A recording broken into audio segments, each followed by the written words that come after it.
నమస్కారం, welcome to MO news. ఉమ్మడి నెల్లూరు జిల్లా సూళ్లూరుపేట నియోజకవర్గం టీడీపీ, జనసేన, బీజేపీ పార్టీల ఉమ్మడి అభ్యర్థి నెలవల విజయశ్రీ ప్రచార కార్యక్రమం ఈరోజు నాయుడుపేట మండలం చిలమత్తూరు కాపులూరులో తెలుగుదేశం పార్టీ నాయుడుపేట మండల అధ్యక్షుడు కామారెడ్డి అశోక్ రెడ్డి ఆధ్వర్యంలో నెలవల విజయశ్రీ ఇంటింటికి తిరిగి కరపత్రాలు అందజేస్తూ అమ్మా నీ బిడ్డగా నన్ను ఆశీర్వదించి సైకిల్ గుర్తుకు ఓటేయాలని ఆమె కోరారు. తిరుపతి పార్లమెంట్ ఆర్గనైజింగ్ సెక్రటరీ దార్ల రాజేంద్ర మాట్లాడుతూ యువతకు ఉద్యోగ అవకాశాలు రావాలన్నా, బడుగు బలహీన వర్గాలు అభివృద్ధి చెందాలన్నా, రైతులు బాగుపడాలన్నా మనకు ఖచ్చితంగా నారా చంద్రబాబు నాయుడిని ముఖ్యమంత్రిని చేసుకోవడం అవసరమని చెప్పారు. తెలుగు యువత జిల్లా ఉపాధ్యక్షుడు అవధానం సుధీర్ మాట్లాడుతూ అభివృద్ధి చేతకాని సీఎంని దించేసి అభివృద్ధి పనిచేసే మన నారా చంద్రబాబు నాయుడిని ముఖ్యమంత్రిని చేసుకుందామని చెప్పారు. తెలుగుదేశం పార్టీ సూళ్లూరుపేట నియోజకవర్గ ఇన్ఛార్జి నెలవల సుబ్రహ్మణ్యం మాట్లాడుతూ గత 5 సంవత్సరాల నుంచి చిన్న సన్నకారు రైతులను, బడుగు బలహీన వర్గాల ప్రజలను మోసం చేసిన ఘనత ఈ జగన్మోహన్ రెడ్డికే దక్కుతుందని అన్నారు. బీసీలకు 56 కార్పొరేషన్లు ఏర్పాటు చేసినాడు. ఆ కార్పొరేషన్ల ద్వారా 1,000 కూడా చెల్లించిన దాఖలాలు లేవు అని గుర్తు చేశారు. ముదిరాజులకు 1 కార్పొరేషన్, కుమ్మర్లకు 1 కార్పొరేషన్, పండ్రగులకు 1 కార్పొరేషన్, ఇన్ని కార్పొరేషన్లు ఏర్పాటు చేసి చైర్మన్ అని వాళ్ల మెళ్ళో ఒక ట్యాగేసి వాళ్ళు కూర్చుని దానికి ఒక కుర్చీ లేదు. గతంలో అదే చంద్రబాబు నాయుడు రైతులకు 20,000 ట్రాక్టర్లు ఇచ్చి రైతుల అభ్యున్నతికి దోహదపడిన వ్యక్తి మన చంద్రబాబు నాయుడు. జగన్మోహన్ రెడ్డికి ఇసుక, సిలికా కొండల్ని సైతం పిండి చేయగల ఘనుడని ఈ జగన్మోహన్ రెడ్డి అని ఆయన అన్నారు. ఈ కార్యక్రమంలో సిరిసినంబేటి విజయభాస్కర్ రెడ్డి, మేనకూరు రామయ్య, అసలు గంగాప్రసాద్ నాయకులు, కార్యకర్తలు పాల్గొన్నారు.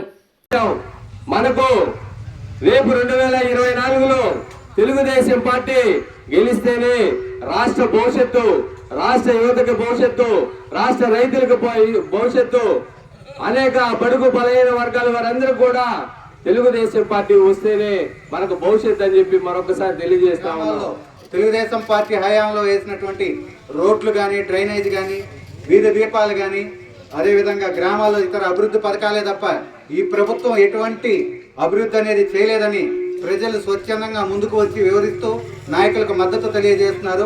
మరి రాబోయే 60 రోజుల్లో ఇదే విధంగా సూళ్లూరుపేట నియోజకవర్గంలో 127 పంచాయతీలు తెలుగుదేశం పార్టీ అభ్యర్థి మరి స్థానిక నాయకులతో తిరిగి కరపత్రాలు పంపిణీ చేసి సూళ్లూరుపేట నియోజకవర్గంలో తెలుగుదేశం పార్టీ అభ్యర్థి విజయం సాధించి ఆంధ్రప్రదేశ్ అసెంబ్లీలో సూళ్లూరుపేట నియోజకవర్గ సమస్యలు ప్రస్తావించి పరిష్కారానికి కృషి చేయాలని తెలియజేసుకుంటూ మరి ఎంతో మంది మధ్యతరగతి కుటుంబీకులు ఎక్కువగా ఉన్నారు. బీసీ సామాజిక వర్గానికి చెందిన వాళ్ళు ఎక్కువగా ఉన్నారు. చిన్న సన్నకారు రైతులు ఎక్కువగా ఉన్నారు. గత 5 సంవత్సరాల నుంచి ఈ వైఎస్ జగన్మోహన్ రెడ్డి గారు ఈ సన్నకారు రైతులకు కానీ, ఈ బీసీలకు కానీ మరి ఏ విధమైన బీసీ కులస్తులకు కానీ ఏవైనా ఒక ఉపకార వేతనాలు కానీ, ఒక లోన్లు కానీ, లేదా రైతుకు సంబంధించిన పనిముట్లు కానీ ఏదైనా ఇచ్చిన దాఖలాలు ఉన్నాయా? ఒక్కసారి ఇక్కడున్న చిన్నకారు రైతులు అందరూ కూడా ఆదర్శించాలని కూడా మనం చేస్తూ ఉండాలి. 5 సంవత్సరాలు పూర్తి అయిపోయినా ఒక్కరికి కూడా ఆర్థిక సహాయం అందించిన దాఖలాలు లేవు. బీసీలకి 56 కార్పొరేషన్లు ఏర్పాటు చేశాడు. 56 కార్పొరేషన్లు అయితే ఏర్పాటు చేశాడు కానీ 1,000 రూపాయలు కూడా ఆ కార్పొరేషన్లకి చెల్లించరా. ముదిరాజులకు 1 కార్పొరేషన్ అన్నాడు, యాదవులకు 1 కార్పొరేషన్ అన్నాడు, కుమ్మరులకు 1 కార్పొరేషన్ అన్నాడు, వడ్రింగ్ పనిచేసే వాళ్ళకి 1 కార్పొరేషన్ అన్నాడు. ఆ విధంగా మాకు కూడా తెలియదు, మేము ఎవరికి చదువుకున్నా ఇన్ని కులాలు ఉంటాయా బీసీలు అని చెప్పని ఆయన అన్ని బయట తీసి ఇన్ని కులాలు ఉన్నాయా, వీళ్ళకి అందరూ కార్పొరేషన్లు ఇస్తున్నాం అందరూ. మెడలో మాత్రం కార్పొరేషన్ చైర్మన్ అని తగిలిచ్చారు, డైరెక్టర్లు ఇచ్చారు కానీ కూర్చోలేదానికి కుర్చీ లేదు, ఆఫీస్ లేదు. 1,000 రూపాయలు ఆర్థిక సహాయం అందించింది లేదు.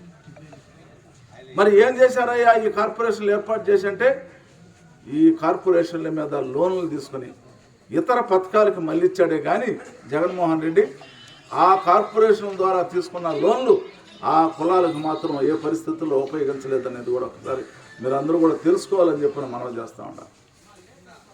మరి అదేవిధంగా ఇక రైతుల విషయానికి వస్తే నారా చంద్రబాబు నాయుడు గారు ముఖ్యమంత్రిగా ఉంటే ఈ రాష్ట్రంలో 20,000 ట్రాక్టర్లు ఇచ్చిన ఘనత ముఖ్యమంత్రి చంద్రబాబు నాయుడు గారికి, అదేవిధంగా రాష్ట్ర మంత్రి మరి చంద్రమోహన్ రెడ్డి గారికి దక్కింది. మరి ఈరోజు 5 సంవత్సరాలు అయిపోయింది జగన్మోహన్ రెడ్డి గారు ప్రభుత్వం వచ్చి.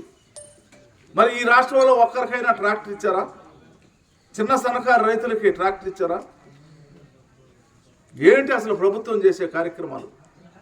ఇసుక దోసుకునేది, గ్రావెల్ దోసుకునేది, సిలికా ఇసుక దోసుకునేది, మైన్లు ఉంటే వాటిని దోసుకునేది, ఎవరైనా మాట్లాడితే వాళ్ళ మీద దుర్మార్గంగా కేసులు పెట్టేది. గతంలో చంద్రబాబు నాయుడు గారు ఉన్నప్పుడు రేషన్ కార్డులు వాళ్ళకి 5 ఎకరాలు ఉన్నా పర్వాలేదు, వాళ్ళకి రేషన్ కార్డులు ఇవ్వమని చెప్పని ఆ రోజు రాష్ట్రం అంతా కూడా ఒక జీవో జారీ చేసి ప్రతి ఒక్క రెవెన్యూ విలేజ్ అసిస్టెంట్ లేదా పంచాయతీ సెక్రటరీ అక్కడ సర్వే చేసి ప్రతి ఒక్కరికి 5 ఎకరాలు ఉన్న వాళ్ళందరూ కూడా రేషన్ కార్డులు ఇచ్చారు. ఈరోజు 3 ఎకరాలు ఉన్నా కానీ 2 ఎకరాలు ఉన్నా కానీ రేషన్ కార్డులు కట్ చేసేసారు, పెన్షన్లు కట్ చేశారు. వాటిని క్యాన్సిల్ చేసేదానికి వచ్చిందే కానీ ఈ ప్రభుత్వం 5 ఎకరాలు కాదు 10 ఎకరాలు ఉన్న వాళ్ళు కూడా మనం ఆర్థిక సహాయం అందించాలా, రేషన్ కార్డులు ఇవ్వాలా, పెన్షన్లు ఇవ్వాలని ఒక ఇంకిత జ్ఞానం లేని ప్రభుత్వం వైఎస్ జగన్మోహన్ రెడ్డి గారి ప్రభుత్వం అని చెప్పి మనం చేస్తా ఉన్నాం. అందుకే మీరు అందరూ ఆలోచించండి. ఈ రాష్ట్రంలో చంద్రబాబు నాయుడు గారు ప్రభుత్వం వస్తేనే బడుగు బలహీన వర్గాల వారికి, ఈ రాష్ట్రంలో ఉన్న బీసీలకి, ఈ రాష్ట్రంలో ఉన్న చిన్న సన్నకారు రైతులకి మేలు జరుగుతుంది. కానీ ఇలాంటి దోపిడీదారులతో మేలు జరగదని ఏర్పాటు